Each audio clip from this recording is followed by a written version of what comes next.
Okay, welcome to the Senate Transportation Committee. Today we're talking about a couple amendments to 868, the transportation bill. And we have Ledge Council with us here to run through a couple short amendments. Great. Good morning, Jen Carvey from the Office of Legislative Counsel, and I will put up, we'll start with section lease language. So let me put that up on the screen.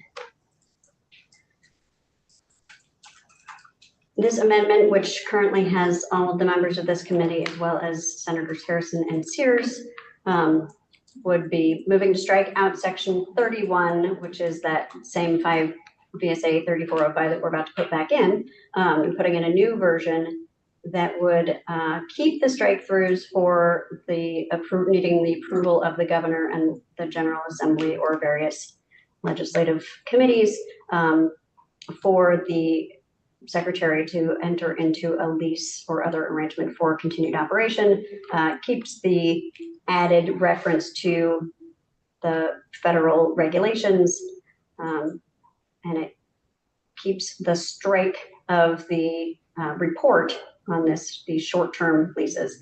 Then it adds a new subsection C that would require the secretary to notify the House and Senate committees on transportation, or if the General Assembly is not in session, the Joint Transportation Oversight Committee, whenever the lease for any state-owned railroad property reaches the last 12 months of its lease term. So what's the timing on that when it reaches? So what I'm trying to say is when there's 12 months left, yes. Okay. So a 30-year lease, then on the 29th year, we would be notified that it's going to come up for negotiation. Yes, that is what I'm intending to convey, and if that's not clear, then let's figure out a clearer way to say. It makes it clear. I was confused for a second. The last 12 months, okay, that makes sense. And it's clear that, yeah, as long as you think it's as the lawyer. I think it is. I mean, I was saying when there's 12 months left, but I wasn't sure if that. Right, because it's always 12. Yeah, but plus other months. Right. I'm fine with it. I'm fine. so if the lease allows for extensions, then there would be 12 months in advance of the last extension provision. Right, whatever the term is. Yeah. Yeah. Sometimes they have 50-year terms and 10-year like review kind of thing. Extensions, yeah. Right. I mean, typically, I would say once you're in a lease with that has a known end date, even if there's the potential to extend at that point, it would still be extension from that point. So that would be the end of the lease term, and the conversation would be about whether to extend. And who do you have on this? I have all of us and all of you and Senator Harrison, Senator Sears. I just put the chair and then alphabetical. I can put Harrison and Sears at the end. yeah, and I just need to show it to Sears. Harrison said she said he was okay, but I haven't talked to him about it. Okay. So any other questions for Ledge Council on this? Harrison said she's good with us and being on this amendment. Yeah. I mean, she wants more, but she said she was good with this. For now. So with that, is everybody's okay with it? I just wanted to go back on lease terms. If the lease provides for 2 extensions, then would the 12-month apply at the time the last extension authorized under the lease is about to be expired? 12 months. What is the lease term? But maybe we should clarify what your intent is, and then it will be clearer. Well, it seems to me if the lease says it's for 20 years and then provides and may be extended for 2 more 10-year periods or something, to me that's the lease. And so that's Well, to me, that's a 20-year lease, and then you would be in a 10-year extension period that I would. So my question is, would it be 12 months before the extension period would kick in? In other words, we would be notified that that 20-year or 30-year period is about to expire. Not that we're going to be around 20 or 30 years from now, but then that's what I was envisioning, but I'm not sure it's clear. So let's make it that's clear. My question is what the lease term, to me, the lease term, if it provides for an extension, then we would only be notified once the extension provisions have been exhausted. But that, To me, that's a separate term. It's sort of an extended term, but let's be, seems that there are many ways of interpreting it, and we don't want to put ambiguity out there. So let's be, 12 months of its lease term or lease extension term, add an or. well, that's what we need to decide. I'm okay adding it, it's kind of belts and suspenders, if we wanted to make clear that it's not, they say the lease is 30 years and then 20 that. Lease term, including any extension provisions or something. well, you're wanting notification, are you just wanting notification when all extensions have expired, or you're wanting to be notified when? That's the question. I Yes, think we want to be notified whenever there's a new. A potential for a signature. change. A potential for a change. like we're gonna exercise the extension option, or we're not gonna exercise the Yes. extension Let option. us know. Yes, okay. Let me take it down and play with it, but yes, that is what I thought, and I'm feeling. I'm not probably. I'm just raising. No, I think it's Yeah. good. I think it's good to raise. I don't live in the lease, state lease world. Since you said Harrison was fine with it, I hate to open this can of worms, but that last struck language about the notification of 10 days, I thought she was interested in just having that back in there, but you resolved. We did talk about that actually, but I sent her this last night. She said she was fine with it.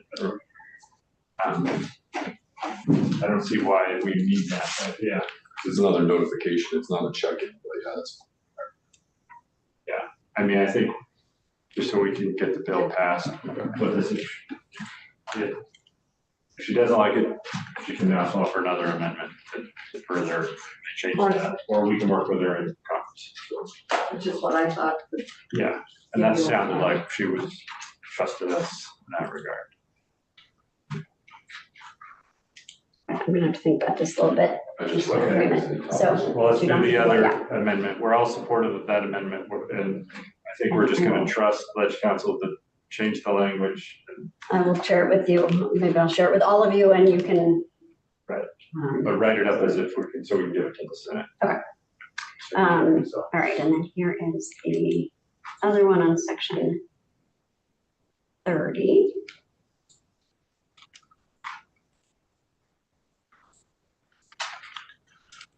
And this, again, is the 4 members of the committee and Senator Watson on this one. So this would be striking out section 30, the central garage language, putting in a new section 30 that's not specific to any geographical location in the state. So it still authorizes the secretary to use up to $2 million in central garage fund reserve funds for the purpose of purchasing real property on which to site a new central garage.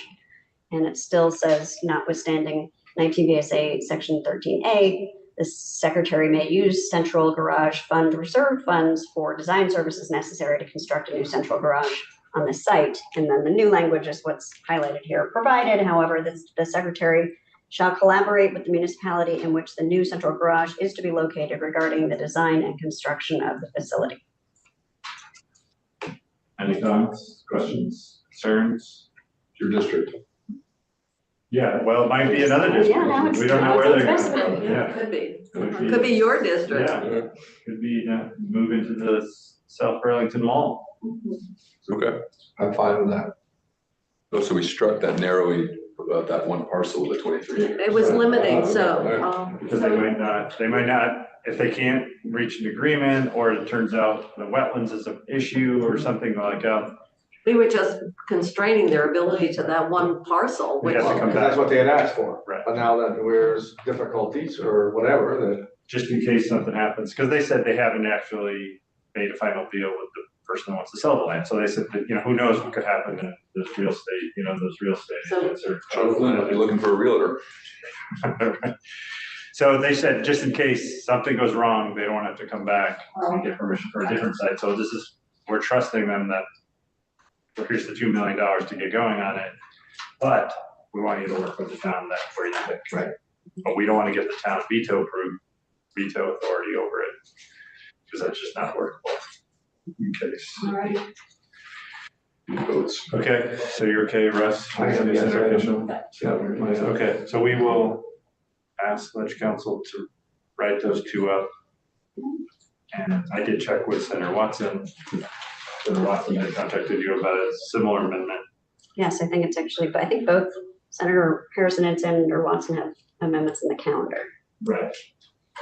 So we will, Yeah, Senator Watson came to me yesterday and asked if we had that language in there, and I said, yes, and she says, I'm not gonna present my amendment. Yeah. Which I texted Yeah. you both, because I don't have your cell phone. So I texted both of you. she doesn't even have her cell It's in there. phone. I'm unencumbered with technology. That's admirable. Yeah.